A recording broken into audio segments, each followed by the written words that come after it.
வணக்கம் நண்பர்களே. இன்றைக்கி நம்ம பார்க்க போகிற தலைப்பு, ஏன் சாதாரண மக்கள் பணக்காரராக முடிவதில்லை? எல்லாரும் சம்பாதிக்கிறோம், ஆனால் ஏன் ஒரு சிலரால் மட்டும் சொத்துக்களை சேர்க்க முடியுது தெரியுமா? மற்றவங்க ஏன் மாசமான பணத்துக்கு கஷ்டப்படுறாங்க? இதுக்கு காரணம் அவங்க சம்பளம் குறைவாக இருக்கிறது இல்லை, அவங்கக்கிட்ட பணத்தை நிர்வகிக்கிற நிதானம் இல்லாதது தான். நான் உங்கள் செல்வா. மிதானம் மிதியம் சேனலுக்கு உங்களை அன்புடன் வரவேற்கிறேன். இன்றைக்கி நாம் பணக்காரங்க ஃபாலோ பண்ணுற அந்த முக்கியமான ரகசியத்தை பற்றி பார்க்க போகிறோம். பணம் சம்பாதிக்கிறது ஒரு கலைன்னா அதை சேமித்து பெருக்கிறது ஒரு அறிவியல். 2026 நாம் இருக்கோம். இப்போது இருக்கிற விலைவாசி உயர்வில் சாதாரண சேமிப்பு மட்டும் போதாது. நம்ம சேனலோட முதல் வீடியோவில் பணத்தை எப்படி சரியாக கையாளணும் அப்படிங்கிற நிதானம் விதி பற்றி பார்ப்போம். விதி 1.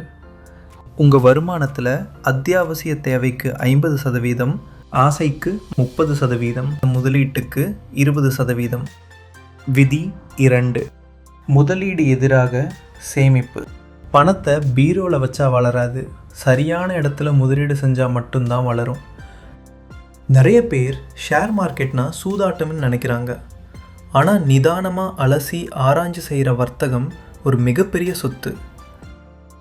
உதாரணமாக ரினியூவபிள் எனர்ஜி மாதிரி வளர்ந்து வர துறைகளில் இப்போ முதலீடு செய்கிறது எதிர்காலத்தில் பெரிய லாபத்தை தரும்.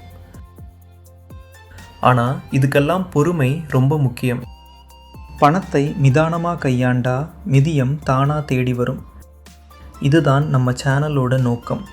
வாரம் வாரம் நிதி மேலாண்மை, பங்குச்சந்தை நுணுக்கங்கள் மற்றும் சேமிப்பு ரகசியங்களை இந்த சேனலில் நம்ம பார்க்க போகிறோம். இந்த தகவல்கள் உங்களுக்கு பயனுள்ளதாக இருந்தால் மறக்காமல் சப்ஸ்கிரைப் பண்ணுங்கள். உங்கள் ஃபைனான்ஷியல் ஃப்ரீடம் ஜேர்னி இன்றைக்கே ஆரம்பிங்க. அடுத்த வீடியோவில் சந்திப்போம். நன்றி.